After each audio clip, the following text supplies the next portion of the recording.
పడితే అనుగ్రహం కలిగినట్టే అమ్మది స్వామిది.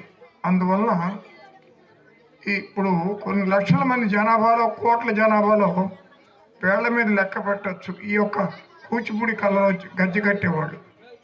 గజ్జె కట్టడం అనేది వాళ్ళ పూర్వజన్మ సుకృతం. పిల్లలకి 64 కళల్లో ఒక చోరకళ తప్ప, అంటే చోరకళ అంటే దొంగతనాలు, మిగతా కళలు 63 ప్రజలు నేర్పించవచ్చు.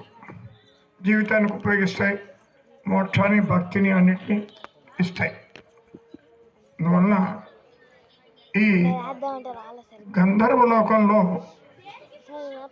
వీళ్ళు ఏవో తప్పులు చేసి అక్కడ శపింపబడి భూలోకంలో మళ్ళీ మానవులుగా జన్మించడం, ఈ భూలోకానికి వచ్చిన ఈ యొక్క గత జన్మ గంధర్వలోక వాసనలు వాళ్ళకి పోకపోవటం, ఆ వాసనల ఫలితంగా ఈ నృత్యాలు, ఈ సంగీతాలు లాంటి కళలు అబ్బటం ఈ భూలోకంలో వీళ్ళకి వస్తాయి అని నేను చెప్పటంలా.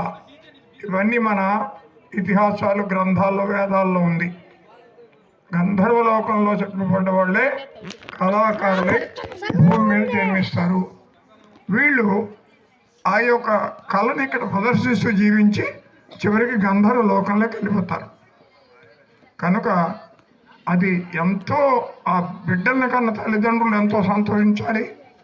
ఆ బిడ్డలు విద్య నేర్చుకున్నందుకు ఆ బిడ్డల్ని మనం ఎంతో ఆదరించి గౌరవించాలి. సామాన్యం కాదు, గజ్జె భరాయించటం అనేది సామాన్యం కాదు. అమ్మవారు నచ్చకపోయినా, గజ్జె కట్టి తప్పు చేసిన అమ్మవారు మళ్ళా నెత్తినెక్కి తొక్కుతుంది జనాన్ని, దానిలో సందేహం లేదు.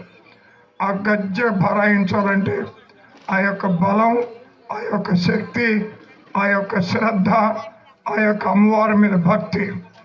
మన ముందు నృత్యం చేయటం అంటే వాళ్ళు ప్రతి పాటలోనూ కూడా వాళ్ళు చేసే పాట యొక్క దేవుళ్ళు లీనమై నర్తిస్తూ ఉంటారు. అంతేగాని చేతులు తిప్పడం కాదు, నర్తన. అదే ఏ దేవాలయంలో అయినా 16 రకాల పూజలు చేస్తారు. షోడశ విధానం 2 లేకుండా పూజ పూర్తి కాదు. మీరు పూజ చేసించే బ్రాహ్మణోత్తములు అడగండి.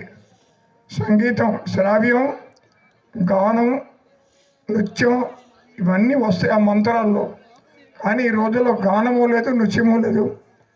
పూజ పరిపూర్ణం కాదు. 16 రకాలు సంపూర్ణంగా ఎవరైతే దేవుడికి అర్చన చేస్తారో వారి పూజ పరిపూర్ణమవుతుంది.